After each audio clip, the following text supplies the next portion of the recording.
庶民我是大百姓是头家，欢迎收看《庶民大头家》。来关心为什么通报延误了143分钟呢？陈时中说：“哎呀，1922只负责回答和转介呀。”可是王任贤就跳出来呛瞎说：“明明就有权可以调度救护车呀！”另外，今天死亡再创新高，200多个人，但陈时中居然还说 Omicron 就要降级了吗？而长新冠目前说只有超过100例而已。可是苏一峰说：“那奇怪了，怎么光是我的门诊就有几十例呢？全部都集中在苏一峰那吗？”我们都要一起来讨论。问教来宾，第一位是立法委员郑丽文，大家好；资深媒体人陈辉文，大家平安；以及立法委员林奕华，大家好；还有立法委员蔡碧如，大家好。好，今天本土的确诊稍微下降72000多例，可是死亡个案再创新高，今天突破了200例了。另外来看到，今天还是一样，3个县市破万了，包括了新北、台中还有高雄。不过高雄是今天的第1名，有10822例。好，来要看到的是啊，今天中重症也是创新高啊，有575例，中症是384例，重症有191例。今天死亡个案当中呢，最年轻的是一个17岁的男生。他有慢性神经系统的疾病，打过了2剂疫苗，530送急诊，立刻插管，2天之后6月1号马上去世，属于青少年肺炎的死亡个案。那么统计发现啊，青少年重症目前已经有4例喽，包括肺炎有3例，心肌炎有1例，当中有2个人已经不幸身亡了。好，不过今天呢，陈时中被问到说，柯文哲说他是报名牌的，来听陈时中怎么回应。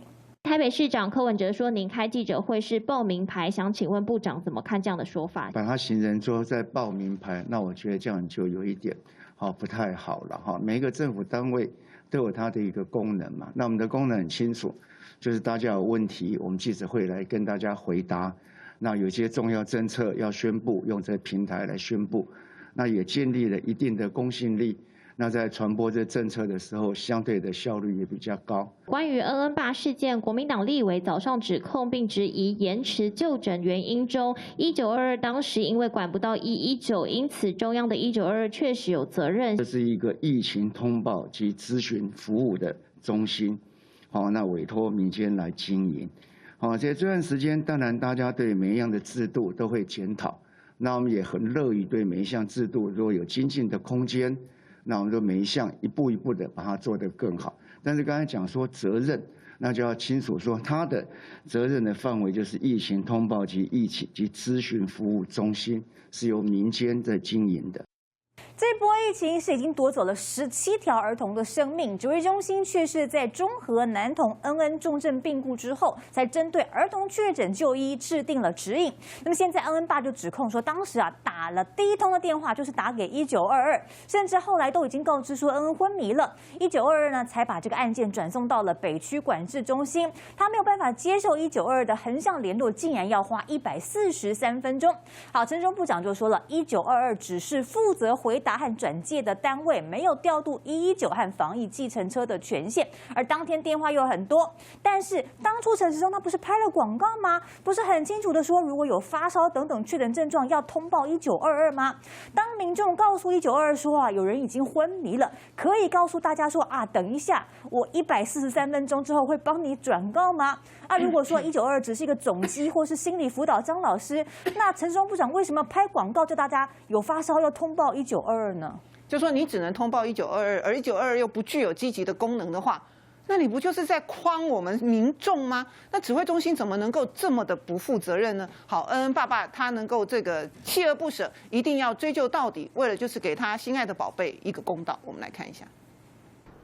孩子走了，恩恩爸心情无法平复，因为他怎么都想不到，当孩子都昏迷了，他通报1922求助，1922横向联系到北区管制中心，竟然花了143分钟，还说会帮忙转告，简直是推卸责任。但指挥中心说，1922本来就只是回答跟转介的相关单位，让专家听了一肚子火。1922明明就是你指挥中心的单一窗口。你明明就要有一本 SOP， 而且你指挥中心权力至高无上，你明明所有的部分你都能指挥，为什么出了事又说你什么都不行。不，这是非常荒唐的事情。你不是一样联络不到人？那请问一下，你192就是没发挥功能啊？更有网友先出当初陈时中拍的广告讽刺，1922就是疫情专线。有发烧、咳嗽、呼吸急促等症状，请拨打1922防疫专线。当初大力宣传要大家出现紧急状况赶快找1922，但如今却改口说只负责转介，网友大傻眼。难道1922是百货公司总机吗？还是其实是陪你聊天解闷的单位？这样你192以后改成张老师好了嘛，反正帮忙解决家属心理问题。那要这个1922干嘛呢？我这个政府完全不能够相信哎。好，恩恩爸出来讲，他再度的还原当天他所面对的情形究竟是什么？就是他在5点38分的时候打电话到1922去求救，因为他本身是被隔离确诊的。那么呢，过了几分钟之后，20分钟之后呢，18点08分，6点08分的时候，他就赶快打第2通。为什么呢？因为这个时候恩恩已经昏迷了，所以。昏迷了还不紧急吗？你不管是几岁啊，不要说是小朋友，不管是几岁的人，他已经昏迷了，都很紧急吧？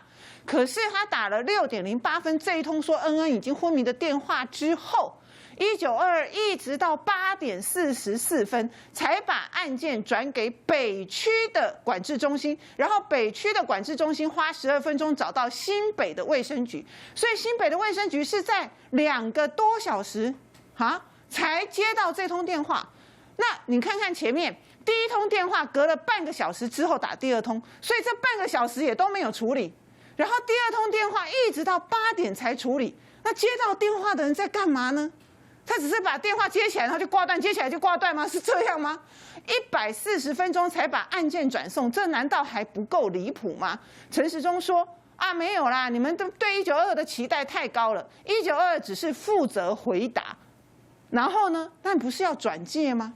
好了，就算你没有权直接调度119防疫计程车好了，转介要转介143分钟吗？走路都到了，好不好？更何况你为什么没有办法直接调度119跟防疫计程车呢？那你又何必叠床架屋多一个1922？那你就让我们的这些紧急的状况直接打119就好了嘛。或者是直接打给医院就好了嘛？他说当天电话很多，1922人力不足。那192人力不足，我们给你这么多的预算，你不能加吗？然后人力不足是，所以呢，大家就应该倒霉活该，恩恩爸应该要吞下去吗？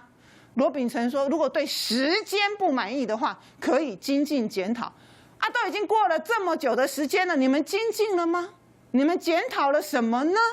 就是只会甩锅而已呀，我们看到的就是不断的在卸责而已，不是吗？而且呢，新北市副市长就说了，这2年来民众的认知里面不就是要打1922是疫情专线吗？因为如果你直接跳过192的话，可能119啊等等，他们必须要直接派有防疫的专车啦、防疫的专门的医院啊等等的，所以要有一个人总体来调度。那么有192没有错，问题是192的功能为什么没有做到呢？那这就是设立1922的单位有问题嘛。好，192的相关人员就出来讲了，我们做192的客服人员根本就不需要有医学背景，所以呢，我只要看几个小时的教学影片就可以上阵了。那我们根本没有办法转接到其他的单位，所以这是192，基本上就很像是那个电影的布景就对了，是假的啦。不是真的有效的。王任贤医师说，卫福部的传染病防治医疗网是唯一有权跨区调动专责病床及救护车的平台。这就是需要为什么要有1922的关系的原因嘛，因为它需要专责病床嘛，因为它需要负责的救护车嘛。那这个医疗网是一个有法源的常设编组，所以北基的专责病床都是由指挥官张善存在调度的。而新冠急诊送医的第一时间，当然就是应该打1922，然后192直接向医疗馆的指挥官来请求病床，这样子的一条龙，才能够在最快速的时间里头来控制疫情，并且把已经染疫的病人送到他应该送的专责医院，而这个过程必须是安全的。可是现在陈时中跟我们讲说，192没有办法啦。接几万通电话，哪有办法管理那么多？那你这接的不是都是白接吗？哦，陈时中，你真的是下台100遍都没有办法谢罪啊！恩爸爸质疑说这1922延宕了通报的时程，那么陈时中就辩解说1922根本没有权限调度119。好了，问题是119的通报流程，后来不是发现说他要不断的打电话去请示卫生局吗？这个 SOP 不也是你中央定的吗？那你不是可以调整你的 SOP 来因应作为吗？那么医师王任贤就指出啊，当年 SARS 的时候就已经建立了这个传染病防治医疗网，中央成立疫情指挥中心的时候啊，就会自动启动，而且呢，新冠肺炎属于第5类传染病，确诊要使用专责病房。那卫福部的这个传染病防治医疗网呢，就是唯一一个可以有权限跨区调动专责病床和救护车的平台。那新冠急诊第一时间应该要打电话给1922啊，应该要由这个1922来向这个医疗网来请求病床，不是吗？好，现在陈时中把责任不但全部推给了地方的消防局啊，而且呢，还现在说是因为1922是民间在经营的，所以就跟中央没有关系了吗？这到底是想刻意甩锅呢，还是说他2年多来根本没有搞清楚到底这个调度跟通报的流程是什么呢？议华委员真的是又在甩锅又在卸责喽。最近呢，大家才记得这个火化之乱啊，他说，24小时之内呢，这不是我说的，大家就拿出一堆证据，就是你规定这样嘛，就你就一直在卸责，现在又发现这件事情更是没肩膀啊。1922大家知道3年花了我们多少钱？大家知道吗？5亿3千多万哦，5亿3千多万。然后呢，人手我没记得，起码300多人。当初就是因应这个 COVID-19， 我们给了他那么多的特别预算，让他去扩增这些线。这些你但是找民间来合作，但是就是你卫福部外包，但就是你要负责嘛。所以当时大家都知道，所有的电话都要打1922啊，甚至哦，你到了地方，那时候接到，因为是传染病防治法规定，所有你也必须要通报到卫福部去，所以1922接了电话，这样143分钟，真的我们最近也因为恩爸爸这样的一个不断的追究，让我们也得知说，原来要143分钟才到了他这个北区的中心。再加上那个时候啊，我们得知很多，就打了192，说他在，然后问说你在哪一个县市，然后说哦我在新北市，就请他打到新北市去。那请问我们要192做什么呢？今天大家192给你那么多几百条线，就希望到了你那边就是一个统一的中心嘛。你要跟地方，或是说你这边接了线接了案子，如果说今天是外包厂商，那你 SOP 也是应该要往卫福部，或是往到哪一个地方去统整这些案子啊？然后之后呢，你一样的再分到地方，赶快的这样子去运作嘛。当时的机制是中央集权的，是因为后来包括恩爸，包括基隆的这个2岁的这个孩子，才把权力下放到地方所以可能时间有点久了，民众也有点忘记了。可是大家应该记得，以前是中央一把抓，而且那个时候我还记得还有一个很可恶的是，那时候因为我们还没有疫苗，所以呢，中央一直在宣导说孩子不会重症。我觉得这是一个现在听起来也是非常糟、很可恶的一个宣传，就是因为让大家觉得孩子都不会重症，所以变成我们对于孩子的时候就特别的轻忽。其实，在国际上来讲，我们就一直说你的超前部署根本就是落后，连抄袭部署都不会。当全球在今年1月在讨论孩子很容易染重症会有什么状况的时候，就因为没有疫苗，告诉他说孩子不会重症，所以导致因为要用多少孩子的性命才换得现在不管说是疫苗也好，绿色通道也好。可是我觉得现在最不能够接受的是，你就直接又甩锅给地方，就跟你火化性甩锅给医护人员，甩锅给殡葬人员，你就是只会甩锅，还说这外包没关系，跟他无关，还说这个电话很多，但是我们知道电话很多，要不然为什么给你5亿多？当然知道电话多啊，可是你如果中央都没办法处理的时候，地方更是人手忙不过来的时候，中间就少了这样的一个统整的联系，而造成这样的憾事。所以还是希望了，该负责的应该就是要诚恳的道歉，不要这时候好像都跟他无关，这是让我最无法接受，就是没有一个同理心，感觉冷血。我觉得这是民众最没有办法接受的态度，因为每条性命都很重要。对，因为恩恩的爸爸不断的追，所以也发现了很多原本不知道的防疫乱象。可是现在好像只能够相信政府，不能够乱批评防疫哦。超马好手林义杰昨天遭到了检方的约谈，他经营的著作权公司遭到了搜索，涉嫌违反包揽诉讼罪以及律师法，以20万元交保。不过呢，这个林义杰出来之后，他就强调自己是绝无不法，质疑是遭到查水表。因为先前的基隆2岁儿童变成了医疗人球这件事情，他曾经在脸书上有 po 文批评政府防疫不力会有报应，结果没有过多久，这么巧就遭到调查。做正义的事情不用担心鬼来敲门，列为嫌疑犯人，我觉得这是一个很糟糕的事情。前超马好手林义杰创公司保护智慧财产，却遭检方大动作突击搜索，认为他用钓鱼的方式控告网友涉犯包揽诉讼罪。林义杰讯后被谕令20万元交保，但他不满，认为自己根本是被秋后算账。查水表嘛，就查吧，因为我又不是吸毒犯，还是杀人放火。上个月，基隆2岁童高烧42度被当医疗人球，最后送命。林义杰就在脸书痛批政府防疫让多少家庭正在破碎，国家政策只做半套，还撂狠话说会有报应。半个月后就因案被调查，时间点太诡异。这样子的服务公司，其实在市场上也蛮多的，是否就因此涉及违反相关法律，恐怕在司法上蛮有争议空间。律师强调，恐怕大有争议。不过北检案件还在调查，侦查不公开。林义杰涉案细节却已被媒体提前揭露，有没有查水表引发外界联想。好，林义杰当时这个 po 文的时空背景是在5月份的时候，当时民众 PCR 大排长龙，而且还有个基隆2岁儿童确诊脑炎，而且呢好像人球被医院踢来踢去，最后不幸病逝。结果呢，林义杰有感而发，在脸书就 po 文了，他说政府防疫做半套，有多少家庭在疫情下受苦受难？大官有感受到吗？没有科学化防疫，让多少家庭破碎？我想会有报应，只是此时未到。好啦，结果 po 完了这篇文章之后呢，半个月之后就被查办。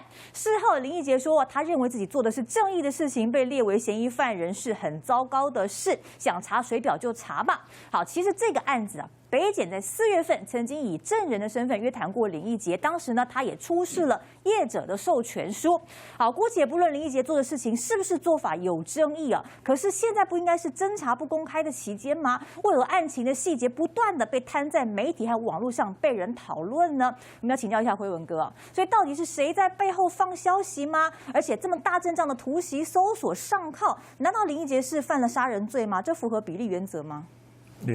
这个从我们社会新闻角度来看，这是一个小案子，而且犯罪手法也蛮无聊的，就是网络上非常常见的那如果是一般人犯这个罪，记者不会到北检去拍，那完全就因为他是林义杰，所以我们才去拍一个这么不起眼的案子那是不是查水表呢？以我很粗浅的经验来看，这跟查水表没什么关系完全无关那唯一我声援林义杰，就是其实那个是一个很违反人权的做法。当然，我们在场有这个3位立委，其实应该要修正。他的手法是什么呢？他先用证人传你来，因为证人你是不能拒绝作证的其实我是认为你是被告嘛，但是我故意发证人的传票给你，说你是证人，你来，证人是不能请律师的。那一般没有法律概念的人想说，我是证人啊，对他不是以为我是坏人，我是嫌疑犯，我就你也只能一个人去，你不能请律师。那他用证人身份问你的时候，你不能拒绝。可是他收集到相关资料之后，觉得我这个东西够了，我再开张传票给你，你就变被告了。好，这个绝对是违反人权，这个是检察官长期以来这个办案的这个奥博比如讲这是奥博，但是也不是针对林义杰这个人，这已经几十年的这个陋习那林义杰说侦查不公开，那是错的，观众们不要再被骗了。侦查不公开是规范侦查的人，检察官、调查局、警察，这个叫做侦查的人。你是被侦查的，你没有侦查不公开的问题你告诉我哪一条法律规定你不能公开？所以主持人，我必须讲像你刚刚提到这个192跟19的，就全部公开这个时代有什么东西是不能公开的呢？为什么大家在上面吵来吵去？它本来就是应该单一窗口嘛。好，王任贤医师讲的，它其实上是2回事，因为我们在各县市勤务指挥中心，就是我们俗称的119里面，它都有一个卫生局，各县市卫生局派的护理师，好，她是唯一的女性，她有专业的医学背景，她就坐在119的勤务中心里面。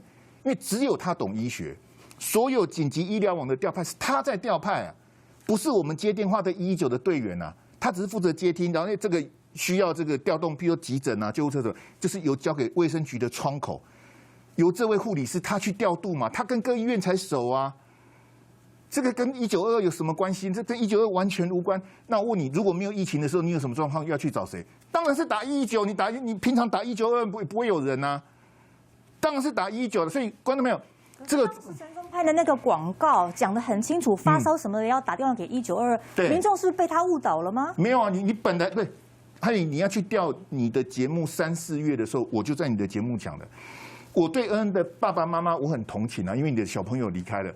可是你们的问题在哪里？哈，就你们要讲说，你们就是太守法了啦，你们就是太乖了。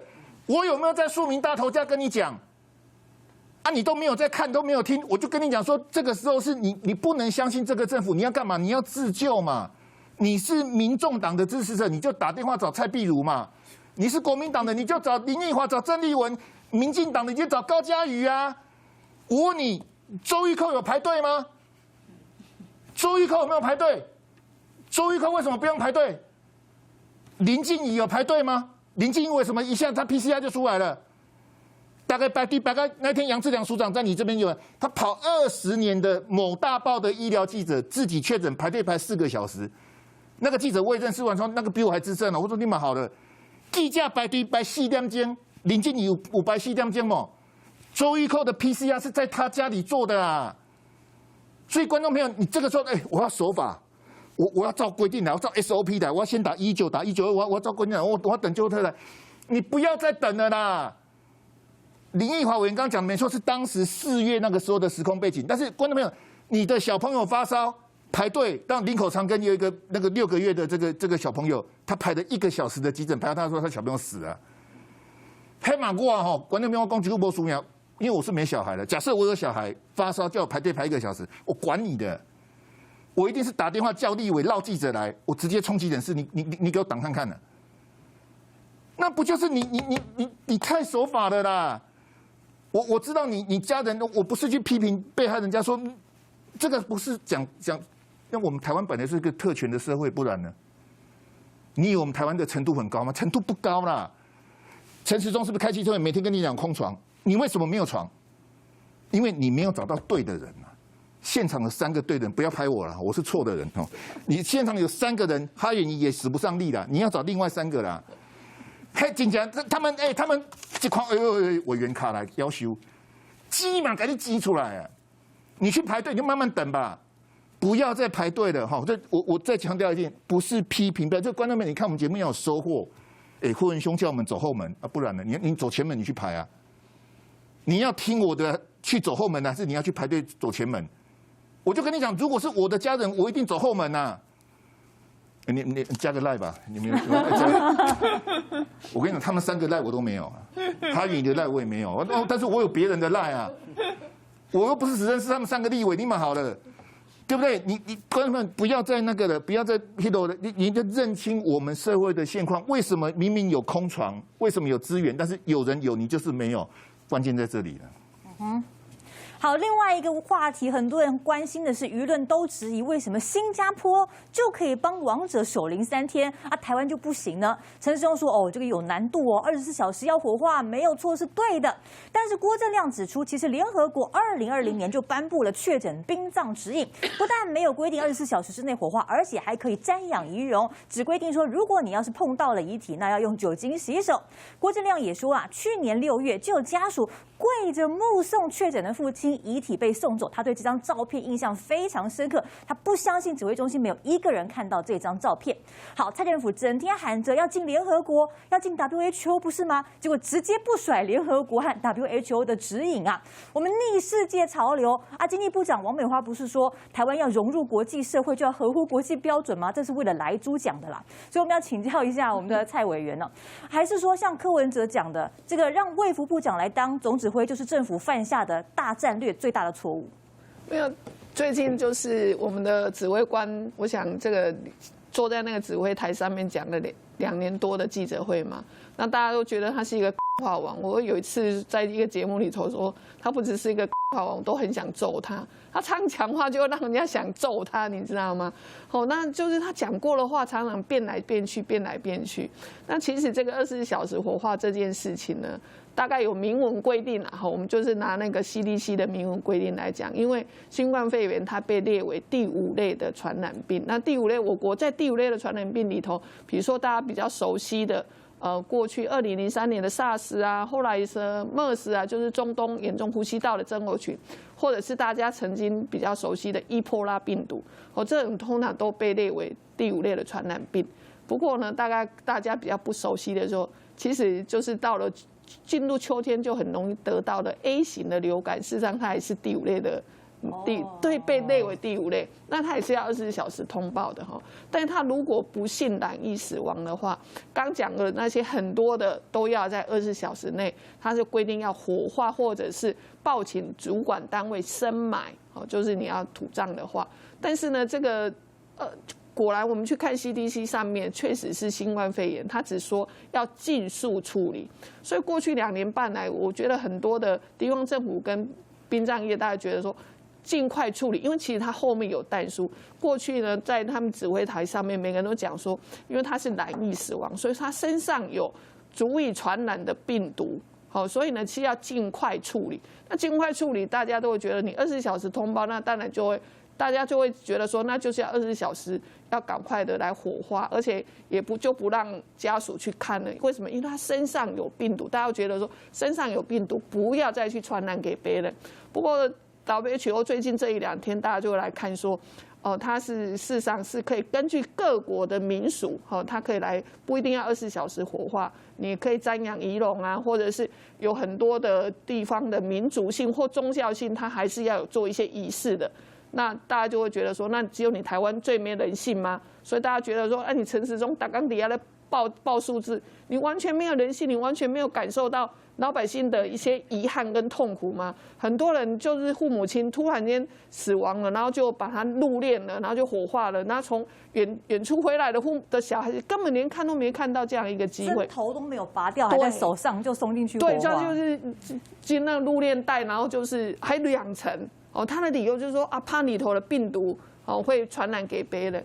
那一开始讲，大家都会觉得很恐怖嘛，大家都会觉得接受。可是有一天怎么会发现说，你的 CDC 里头，他说我都从来没有讲过要24小时火化。那最近又说火化是没有错的，为什么？因为当他说他没有讲过24小时要火化这件事情的时候，地方政府就开始说，那有很多的家属就觉得说，我需要来办一些仪式，或者我需要来瞻仰这样的仪容的时候，像台北市的黄珊副市长就说，那我们要来研议。